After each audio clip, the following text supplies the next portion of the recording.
요한복음 16장 5절부터 15절까지만 같이 읽겠습니다. 지금 내가 나를 보내신 이에게로 가는데 너희 중에서 나더러 어디로 가는지 묻는 자가 없고 도리어 내가 이 말을 함으로 너희 마음에 근심이 가득하였도다. 그러나 내가 너희에게 실상을 말하노니 내가 떠나가는 것이 너희에게 유익이라. 내가 떠나가지 아니하면 보혜사가 너희에게로 오시지 아니할 것이요 가면 내가 그를 너희에게로 보내리니 그가 와서 죄에 대하여 의에 대하여 심판에 대하여 세상을 책망하시리라. 죄에 대하여라 함은 그들이 나를 믿지 아니함이요 의에 대하여라 함은 내가 아버지께로 가니 너희가 다시 나를 보지 못함이요 심판에 대하여라 함은 이 세상 임금이 심판을 받았음이라. 내가 아직도 너희에게 이를 것이 많으나 지금은 너희가 감당하지 못하리라. 스스로 그러나 진리의 성령이 오시면 그가 너희를 모든 진리 가운데로 인도하시니 그가 스스로 말하지 않고 오직 들은 것을 말하며 장래 일을 너희에게 알리시리라. 그가 내 영광을 나타내리니 이것을 내 것을 가지고 너희에게 알리시겠음이라. 무릇 아버지께 있는 것은 다 내 것이라. 그러므로 내가 말하기를 그가 내 것을 가지고 너희에게 알리시리라 하였노라. 아멘.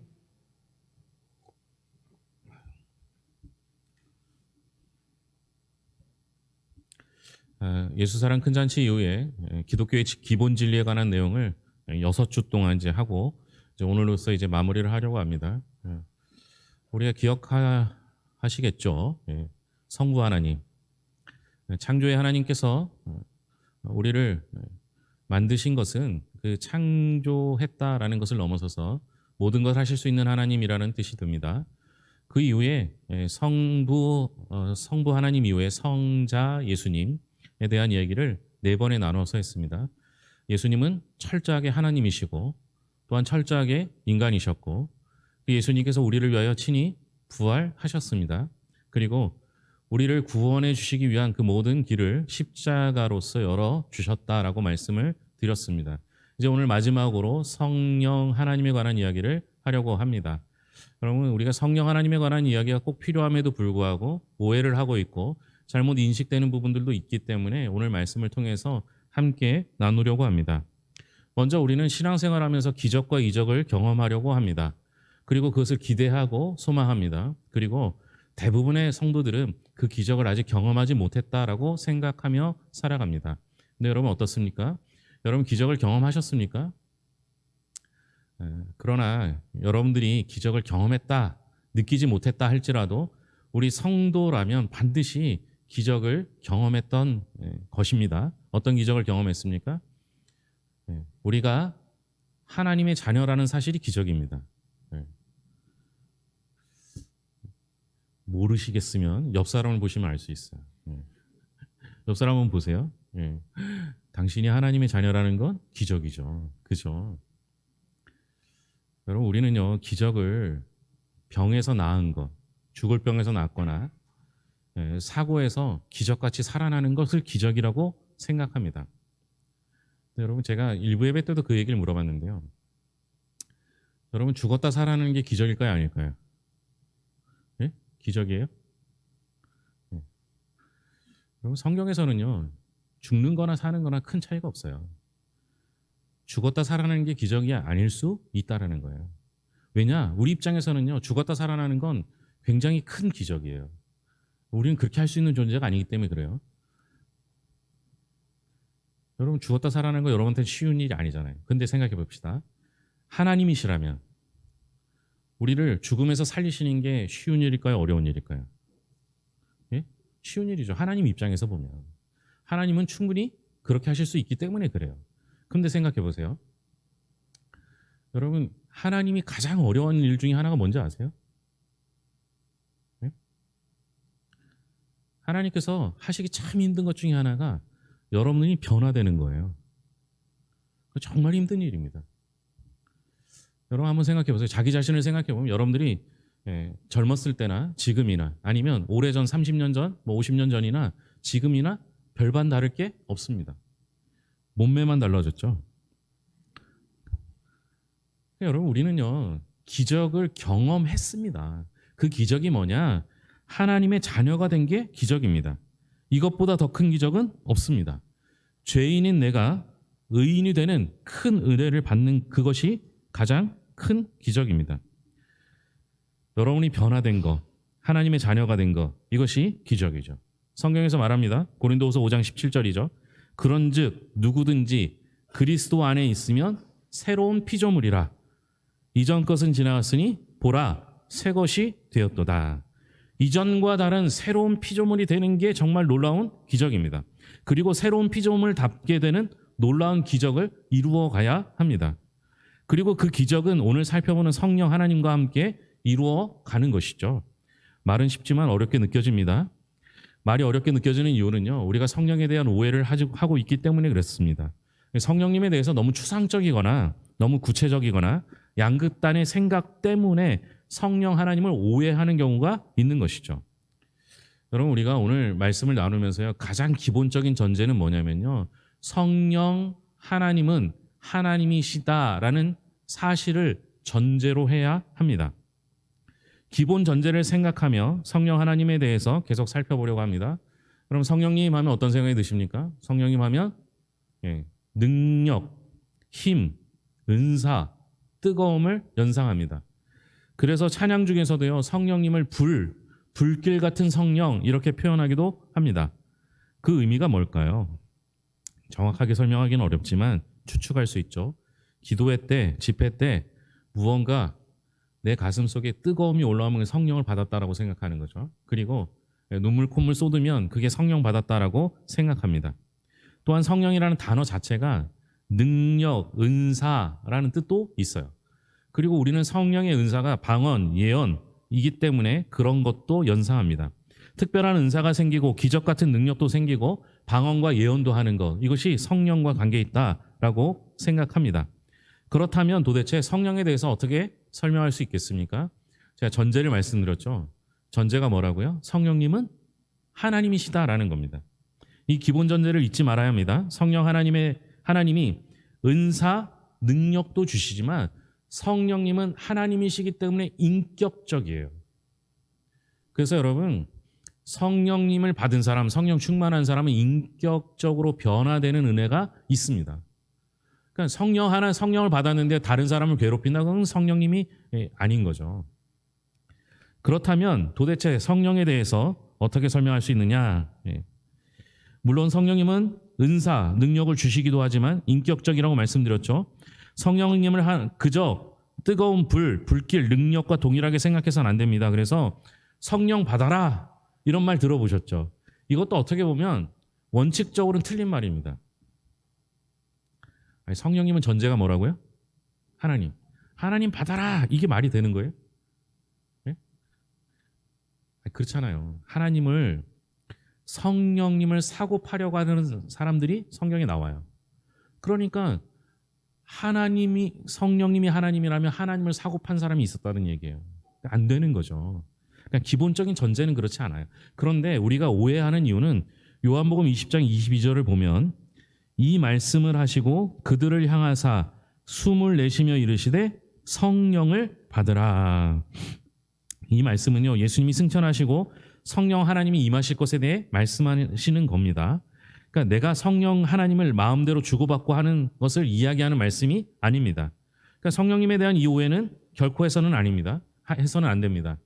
다시 말씀드리죠. 전제는 뭐라고요? 성령님은 하나님이시라는 겁니다. 자, 이제부터 우리가 알아야 될 건 성령님의 역할, 사역이 무엇인가입니다. 먼저 성령 하나님은 우리의 구원에 적극적으로 개입하십니다. 조직신학자 루이스 벌고프는 이렇게 말합니다. 성령은 찾고 말하고 증언하고 명령하고 계시하고 애쓰고 창조하고 중보하며 죽은 자를 일으키신다라고 말합니다. 성령님에 대해서 우리가 제일 잘 알 수 있는 방법은 요한복음 14장 25절 26절에 나온 말씀을 보는 건데요. 우리 오늘 읽은 말씀 다시 돌아올 거니까요. 요한복음 14장 25절 26절 한번 찾겠습니다. 오늘 말씀 표시해 놓고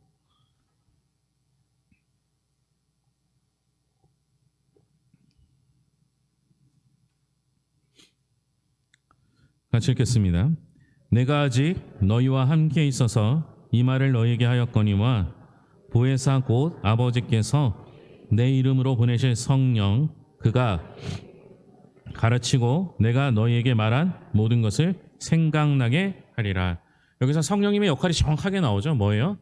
성령님께서는 가르치시는 일을 하십니다. 그리고 그 가르치시는 일을 통해서 너희에게 말한 모든 것을 생각나게 하신다라는 겁니다. 성령님은 우리 모두에게 하나님의 말씀을 가르쳐 주십니다. 여기서 내가 너희에게 말한 모든 것, 내가는 누구겠습니까? 예수님이죠. 그러니까 예수님의 말씀을 생각나게 하시는 것, 그것이 성령님의 역할입니다. 오늘 원고에는 없지만요. 여러분, 성령님은 언제부터 계셨을까요? 예? 태초부터 계셨죠. 예, 성경에 보면 하나님의 신이 수면에 운행하시더라 이렇게 하면서 태초부터 함께 하셨습니다. 그리고 삼일체 하나님은 처음부터 함께 하시는 분이시니까 태초부터 계셨습니다. 그런데 성령님의 역할이 예수님 이후에, 예수님께서 승천하신 이후에 유독 더 강조되는 이유는 뭐예요? 좀 전에 말씀드렸죠. 성령님이 하시는 역할이 예수님의 말씀을 생각나게 하시는 거예요. 그러니까 예수님의 말씀을 생각나게 하는 그 사역 때문에 성령님의 역할이 예수님이 승천하신 이후에 재림 때까지 그 사역이 집중될 수 있는 거였죠. 그러니 여러분, 성령님을 충만하게 받은 사람은요, 힘과 능력이 더해지는 사람이 아니라 말씀을 들으면 잘 들리고 깨닫고 그 말씀이 시시때때로 생각나는 사람이 성령 충만한 사람입니다. 그렇죠? 자, 오늘 말씀이 들리면 재밌고 재밌으면 깨닫게 되고 깨닫게 되면 생각나게 됩니다. 맞죠? 예. 자, 그럼 점검하는 거죠. 자, 오늘 말씀이 재밌습니까? 재미없습니까? 네?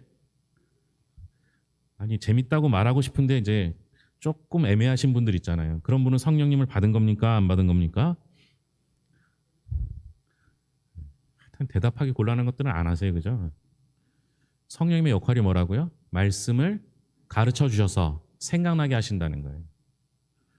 그러면 이 말씀의 은혜, 성령님의 충만함을 받은 사람들은요, 힘들 때 무슨 생각 나겠어요? 절망 가운데 있을 때 어떤 말씀이 생각나시겠어요? 예? 두려워하지 말라, 내가 너와 함께함이라. 놀라지 말라, 이렇게 말씀하시는 것을 생각날 거 아니에요. 어떤 미운 사람이 있어서 한 대 때리고 싶었어요. 어떤 생각이 나야 될까요? 예? 다 아시죠, 뭐. 근데 원수는 도저히 사랑을 못할 것 같으니까 얘기하시는 거 아니에요? 얘기 못 하시는 거 아니에요? 여러분, 우리가 내가 살면서 시시때때로 그 때에 적절한 말씀을 주시는 게 성령님의 역사고요. 그런 사람이 성령 충만한 사람입니다. 그 말씀의 은혜를 받는 사람들은요, 넘어져도 일어설 수 있고요. 어떤 시험과 유혹이 와도 넘어지지 않게 됩니다. 오늘 말씀도 마찬가지죠. 8절입니다. 16장 8절 같이 읽겠습니다. 그가 와서 죄에 대하여 의에 대하여 심판에 대하여 세상을 책망하시리라. 성령님께서 죄에 대해 의에 대해 심판에 대해 세상에 책망하신다, 말씀해 주신다라는 것이죠. 그 의미는 9절부터 11절에 나옵니다. 9절부터 11절까지입니다. 죄에 대하여라 함은 그들이 나를 믿지 아니하며 의에 대하여라 함은 내가 아버지께로 가니 너희가 다시 나를 보지 못하며 심판에 대하여라 함은 이 세상 임금이 심판을 받았음이라. 내용이 좀 어렵죠? 이 부분보다 더 중요한 게 12절부터 15절까지입니다. 같이 읽겠습니다. 내가 아직도 너희에게 이를 것이 많으나 지금은 너희가 감당하지 못하리라. 그러나 진리의 성령이 오시면 그가 너희를 모든 진리 가운데로 인도하시리니 그가 스스로 말하지 않고 오직 들은 것을 말하며 장래일을 너희에게 알리시리라.